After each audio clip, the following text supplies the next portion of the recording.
దేవుని ఘనమైన నామమునకు స్తోత్రములు. ఈ వాగ్దానం వింటున్న మీకందరికీ మన ప్రభువును ప్రియరక్షకుడైన యేసుక్రీస్తు నామములో శుభములు, మా హృదయపూర్వకమైన వందనములు తెలియచేస్తున్నాం. ఈరోజు దేవుని వాగ్దానం యెషయా గ్రంథం 54వ అధ్యాయము 10వ వచనం. నా కృప నిన్ను విడిచిపోదు, సమాధాన విషయమైన నా నిబంధన తొలగిపోదు. ఈ మంచి వాగ్దానం మంచి దేవుడు మనందరి వినికిడిలో నెరవేర్చునుగాక. ఆమేన్. ప్రియ దైవ జనాంగమా, దేవుని కృప మనల్ని ఎప్పుడూ విడిచిపోదు అంటున్నాడు. నిజంగా ఆయన కృప మనకు తోడుగా ఉంటే ఎంత బాగుంటుందండి. ఆయన నిబంధన ఎప్పుడు మన నుండి తొలగిపోదు అంటున్నాడు. ఆయనే మనతో నిబంధన కలిగి ఉంటే ఇంకెంత బాగుంటుందండి.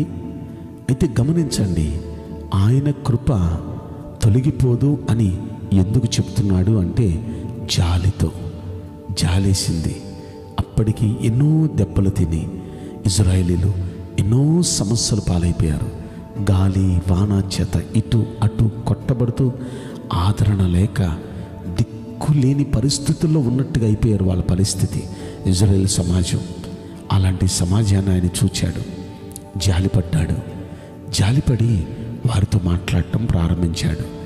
ఏమని మాట్లాడుతున్నాడో మనం పైన 7వ వచనం మనం చూస్తే, నిమిషం మాత్రం నేను నిన్ను విసర్జించా, నిమిషం మాత్రం నీ పట్ల నేను విముఖుడిగా ఉంటూ మహోద్రేకంగా ఉన్నాను. నేను ఒక నిమిషమే ఉద్రేకంగా ఉన్నాను, ఒక నిమిషమే నేను విడిచిపెట్టాను, ఒక నిమిషమే మీకు దూరంగా ఉన్నాను.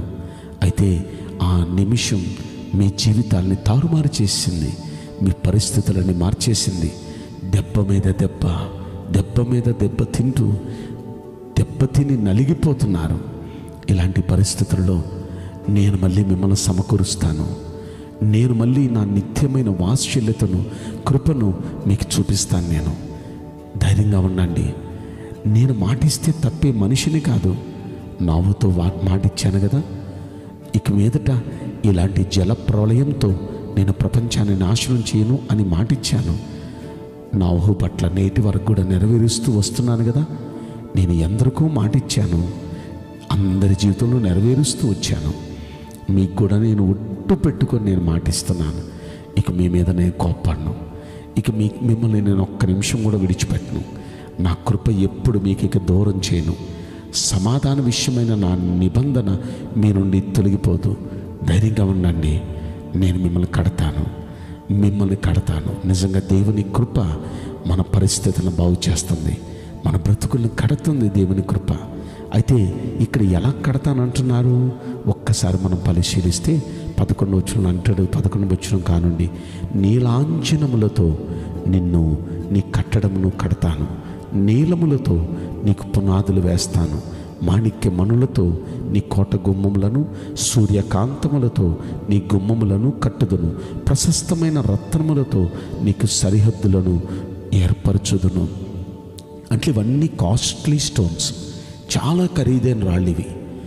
ఇప్పుడు మన జీవితంలో దెబ్బలు తిని ప్రస్తుతం నిలబట్టమే చాలా కష్టంగా ఉంది కదా. అయితే దేవుడు అంటున్నాడు, మిమ్మల్ని అంత ఖరీదుగా నేను కట్టబోతున్నాను, మీ బ్రతుకులను అంత ఖరీదుగా నేను కట్టబోతున్నాను. బైబిల్ గ్రంథంలో భక్తుల జీవితాలను అలాగే కట్టాడు కదా. ఎన్ని దెబ్బలు తిన్నాడండి యోసేపు ఊర్లో ఉండే పరిస్థితి కూడా లేకుండా అన్నులతో దెబ్బలు తిని వర్తకుల చేత అమ్మబడి దేశం కాని దేశానికి బానిసగా వచ్చి ఆ బానిసత్వంలో కూడా నింద వేసి అతన్ని జైలు పాలు చేస్తే ఎన్ని దెబ్బలండి, ఎన్ని సమస్యలండి. ఇలా దెబ్బతిని ఆదరణ లేని పరిస్థితుల్లో ఉన్న అతని బ్రతుకును దేవుడు కట్టాడు. ఎలా కట్టాడంటే తీసుకుని వచ్చి సింహాసనం ఎక్కించాడు. 80 సంవత్సరాలు తిరుగులేని అద్భుతమైన పరిపాలన చేసే నాయకునిగా దేవుడు హెచ్చించాడు. నిజంగా దేవుడు ఒక బ్రతుకును కడితే ఇంత కాస్ట్లీగా ఉంటుంది, ఇంత ఖరీదైన బ్రతుకు. దావీదు బ్రతుకును కూడా దేవుడే కట్టాడు కదా. గొర్రెలు కాసుకునేవాడు. దావీదును అక్కడి నుండి తీశాడు, ఇశ్రాయేలు పైన అధిపతిగా చేసి చక్రవర్తి స్థాయికి హెచ్చించాడు. బ్రతుకులను కట్టేవాడండి. మీ కుటుంబాలను దేవుడు కట్టబోతున్నాడు. దిగులు పడొద్దు. ఎలా ఉంటుందా మా కుటుంబ భవిష్యత్, ఎలా ఉంటుందా మా సంసారిక జీవితం, అసలు మేమేంటి ఇన్ని తిప్పలు ఇన్ని ఇబ్బందులు అంటూ మీరు నలిగిపోతున్నారేమో. మిమ్మల్ని మంచిగా దేవుడు కట్టబోతున్నాడు. మీ పరిస్థితులన్నీ దేవుడు మార్చబోతున్నాడు. విశ్వాసంతో నమ్మి ప్రార్థన చేయండి. అలనాడు వారి బ్రతుకులు కట్టి వారిని నిలబెట్టిన దేవుడు వాగ్దానం వింటున్న మనందరి బ్రతుకులు కట్టి మనల్ని నిలబెట్టునుగాక. ఆమేన్. నేను మీకోసం ప్రార్థన చేయబోతున్నాను. పరిశుద్ధుడా, ప్రేమగల యేసురాజా, మీ పరిశుద్ధ బంగారు పవిత్రమైన నామమునకు నిండు మనసుతో కోట్ల కొలదిగా స్తుతులు స్తోత్రములు వందనాలు చెల్లిస్తున్నాం. ఈ వాగ్దానం వింటున్న ప్రియుల జీవితంలో దయచేసి ఈ వాగ్దానం నెరవేర్చి కృప చూపించండి. ప్రభువా, మీరు మాటిస్తే తప్పుటకు నరుడు కాదయ్యా. అయ్యా, మీరు మాకు మీ కృపను దూరం చేయను అంటున్నారు. మాతో నిబంధన స్థిరపరుస్తాను అంటున్నారు. దయచేసి మీ కృప మా అందరికీ తోడుగా ఉంచి మమ్మల్ని అందరినీ బలపరచమని ఈ కొద్ది మనవులు నజరుడైన యేసుక్రీస్తు ప్రశస్తమైన నామములో మిక్కిలి వినయముతో ప్రార్థించి బ్రతిమలాడి వేడుకుంటున్నాం ప్రియ పరలోకపు తండ్రి. Amen. May God bless you all. Thank you.